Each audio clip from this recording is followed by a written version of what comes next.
Okey, Assalamualaikum. Cikgu teruskan dengan perbincangan seterusnya iaitu mengenal pasti jenis pemboleh ubah.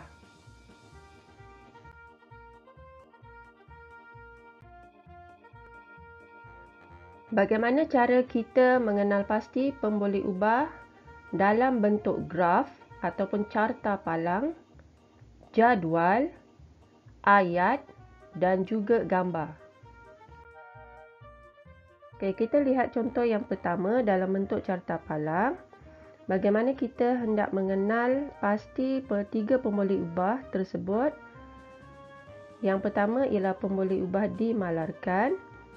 Okey, apakah bahan yang sama digunakan dalam penyiasatan ini dari mula hingga akhir penyiasatan? Iaitu jenis kereta mainan. Pastikan ada parameter dan juga ada objek. Dan dalam carta palang, cara kita ingin mengenal pasti pemboleh ubah manipulasi dan bergerak balas ialah cikgu akan tandakan bahagian bawah ini ialah X dan bahagian atas ini ialah Y. Untuk tajuk setiap tajuk ni ya.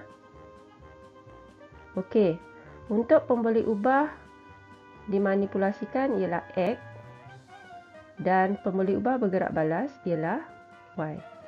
Jadi, pemboleh ubah dimanipulasikan ialah saiz kereta mainan. Saiz kereta adalah tidak sama dan pemboleh ubah bergerak balas ialah jarak yang dilalui dalam unit cm oleh kereta mainan. Kita lihat pula dalam bentuk jadual.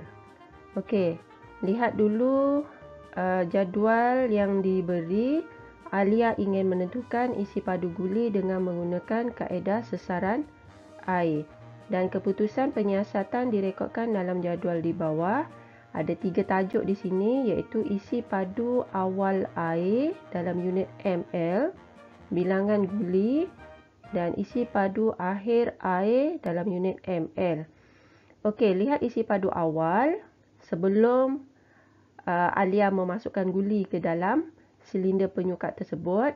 10, 10, 10. Okey, dekat situ adalah sama.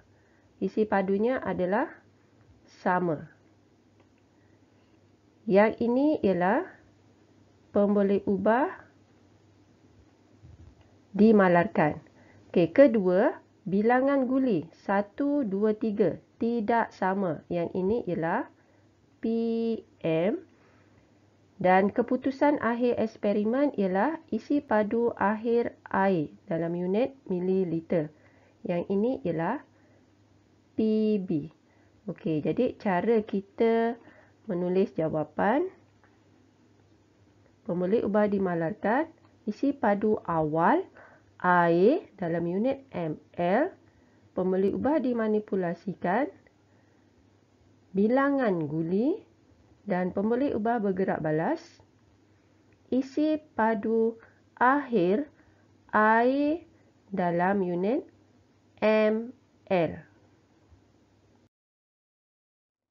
Kita lihat pula contoh mengenal pasti pemboleh ubah dalam bentuk ayat. Okay, kita baca dulu penyataan yang diberi. 2 biji guli yang sama digolekkan pada permukaan yang berbeza. Okey, 2 biji guli ini ialah bilangan. Guli yang sama. Kemudian digolekkan pada permukaan yang berbeza. Guli pada permukaan licin bergolek lebih jauh. Ini ialah jarak berbanding pada permukaan yang kasar. Jadi, bagaimana cara kita menulis pemboleh ubahnya?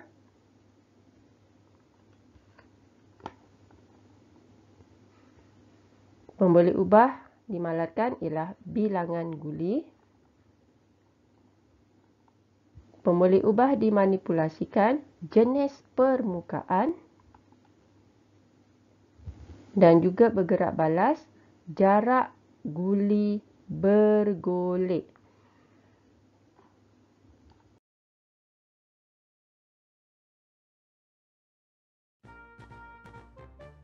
Okey, seterusnya contoh mengenal pasti pemboleh ubah dalam bentuk gambar.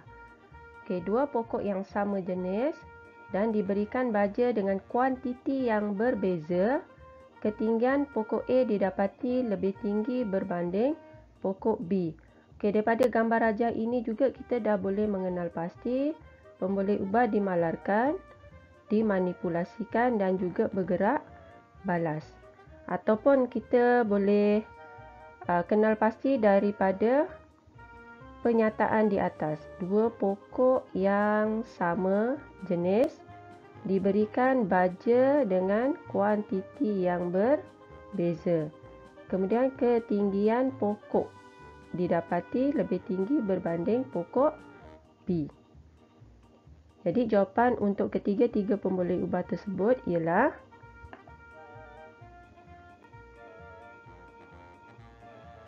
pemboleh ubah dimalarkan, jenis pokok, iaitu pokok yang sama digunakan. Pemboleh ubah dimanipulasi, kuantiti, baja. Dan pemboleh ubah bergerak balas, ketinggian pokok. Sekian saja penerangan daripada saya dan selamat belajar.